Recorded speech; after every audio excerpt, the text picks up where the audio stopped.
Hi, Film Recapped here. Today, I'm going to explain episode 4 and 5 of the South Korean survival drama called Squid Game. Spoilers ahead. Watch out and take care. In the previous episode, Gi-yeon's team was about to lose the game of tug of war. Following Sang-woo's last-minute plan, he asked everyone to loosen their grip on the rope for a few seconds so their opponent will fall down. As they do, Gi-yeon, who was in the front, almost falls off the bridge, but the plan works, and their opponent trip and fall, losing their hold on the rope. The team uses this opportunity to pull the rope harder than ever, then finally wins the game. They lay on the ground, exhausted, feeling the adrenaline rush in their bodies.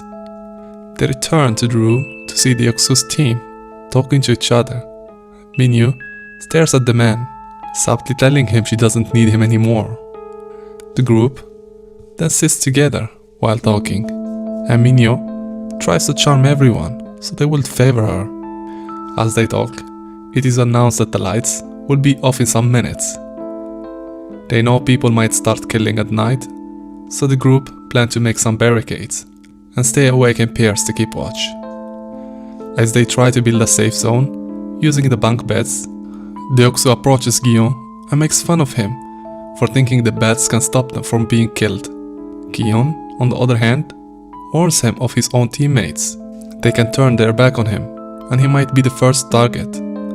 His words get into the Yeoksu's head, so he tells his team that they won't be killing tonight. Il-nam offers to be the first one to keep watch, saying that old people do not need to sleep. But the kind man is told to shut up by a new member because they cannot keep an old man as a guard.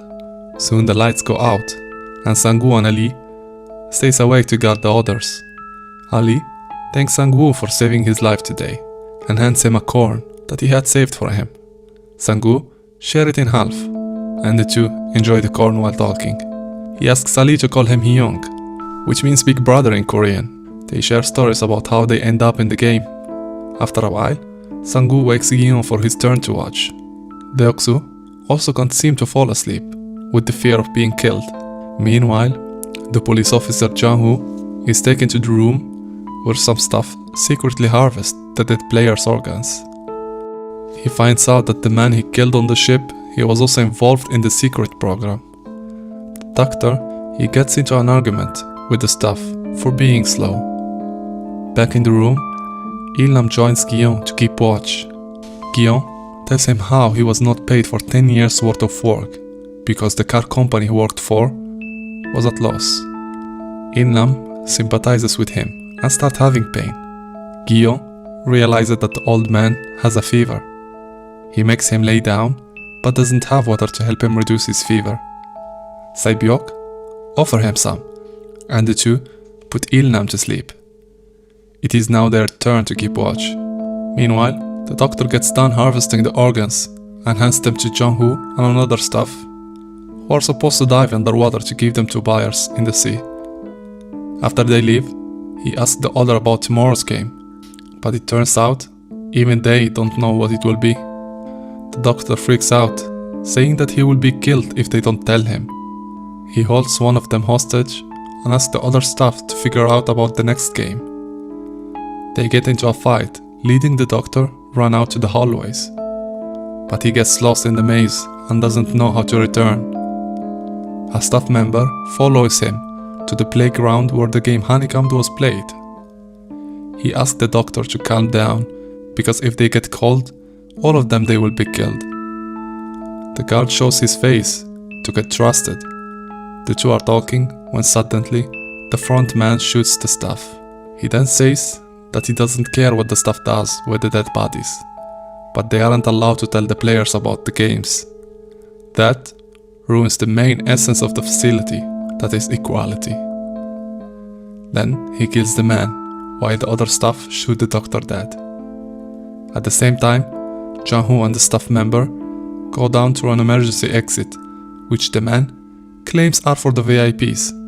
Jang-woo asks him about the VIPs, but the man reveals no one knows who they are. He becomes suspicious of Jang-hoo for inquiring so much and asks him to open his mask. The man finds out Jang-hoo is a different person, but before he can react, Jang-hoo points his gun at him. He inquires about his brother, but the man doesn't know anything about him. But he tells him about the player's information file in the frontman's room, where he can find his brother's information. A secret stairway that leads him to the frontman's room lays nearby. Jang-hoo shoots the man dead and enters the frontman's room. After he's gone, the frontman and the staff come downstairs to see the man who was killed by Jang-hoo. The frontman takes the bullet out of the body and realizes it belonged to a policeman. The staff are ordered to find the man as soon as possible. An alarm starts blaring, waking the players up. They are quickly made to line up in the middle by the staff.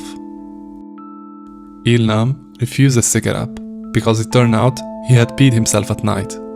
Meanwhile, Jang-hoo is in the front man's room, where he finds the file of every single person who had ever participated in the game.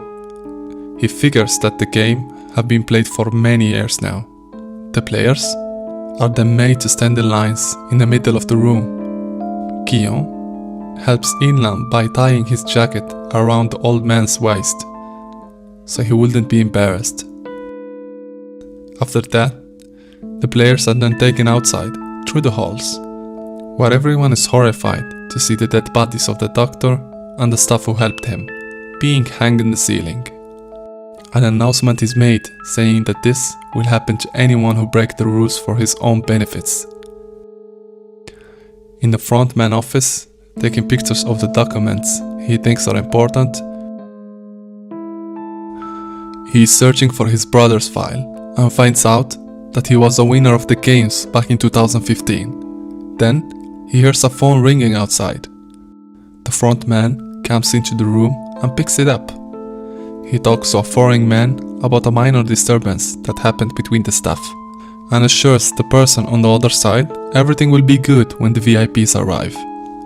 After the front man leaves, Jang-hoo picks up the phone and tries to call an emergency number just to be cut off. In the meantime, the players are taken to an empty white room where they will have to separate in a group of 2 each. Ki-yeon's team need to separate as well.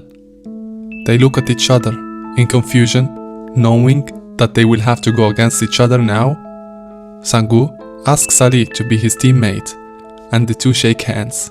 Il-nam makes his way towards Ki-yeon, but Ki-yeon knows he cannot win with an old man as his partner, so he apologizes to him. Ki-yeon's feel bad for the man, but goes looking for a member anyway. Sae-byuk and Ji-young joins hands as well. A man asks Ki-yeon to be his teammates. He reveals that since the doctor is dead, it leaves an odd number of players, so the one with no partner will probably be killed.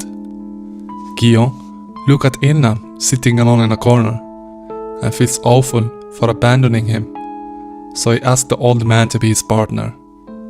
In the end, the one person who doesn't have a partner is Min-yeon. As the players make their way to play the game, she is taken away by the guards. The players are then brought to a mock neighborhood with several houses and streets. Il-nam and Ki-yeon talks about the alleyways looking like their childhood homes, while Ali and Sang-woo promise each other that they will win the money together for their families. However, all their plans fail when it is announced that the pairs will be going against each other. They are given now 10 marbles each and are told to play any game they want to play with them. They are given 30 minutes to complete the game. Ki-yeon is shocked, but Il-nam seems to be looking at the marbles in fascination. He has completely forgotten what he was there for. As the game starts, everyone starts playing, but Il-nam goes around the blocks looking for his house. Ki-yeon tries to stop him, but he doesn't want to play the game, saying it to be childish. At last, Ki-yeon slams the old man to the wall in frustration, knowing that both of them will die if they don't play.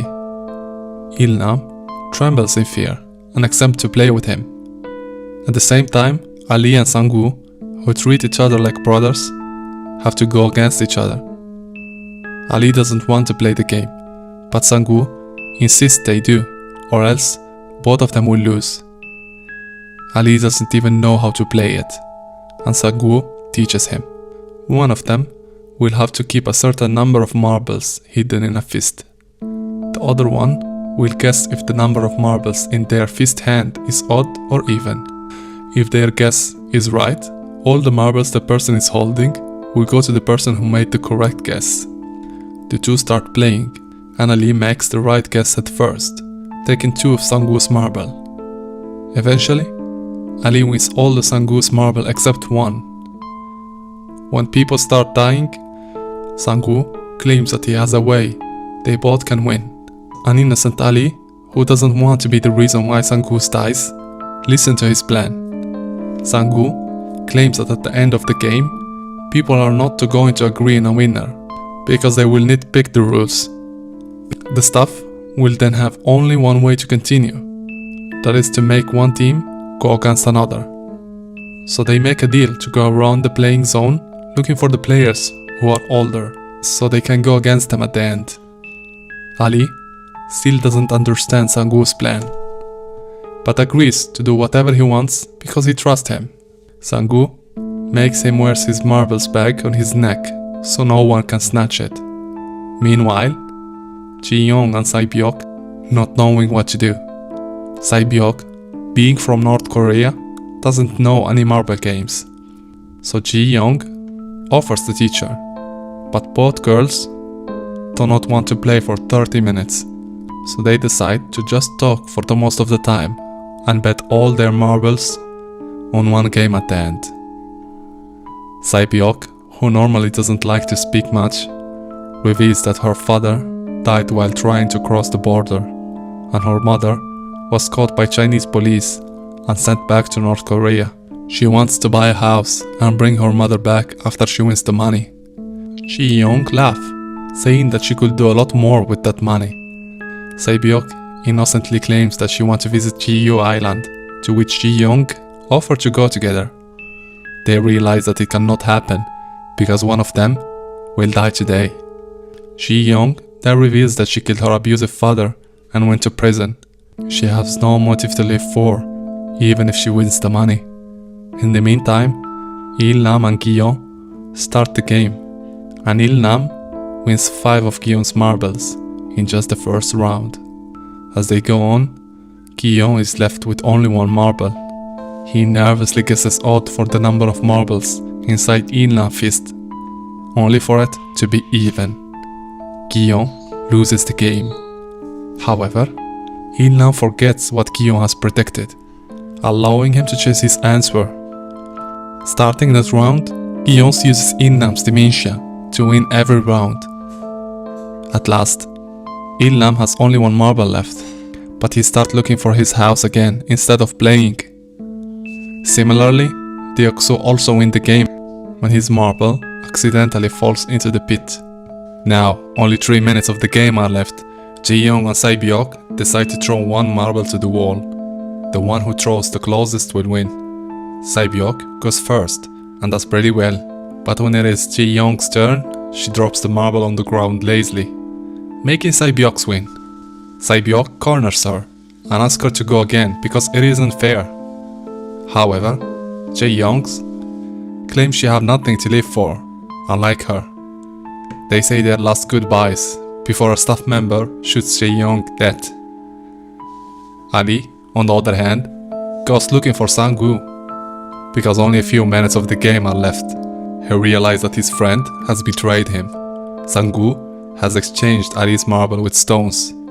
Ali sheds the last tear, still in disbelief, before a guard shoots him dead.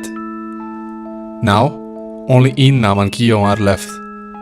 They have to play the last game for Gi-yeon to win, but Il-nam suggests they bet all their marbles for the last game. Gi-yeon is enraged, claiming that it isn't fair.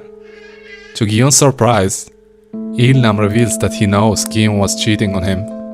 The old man has faked having dementia to make Gi-yeon's win. At last, Il-nam happily hands him the last marble and thanks him for playing with him. Gi-yeon hugs his friend for the last time. The episode ends as a gunshot startles him, indicating that Ilnam has been killed. Subscribe for more videos like this, turn on notifications and leave a like. Thank you for watching.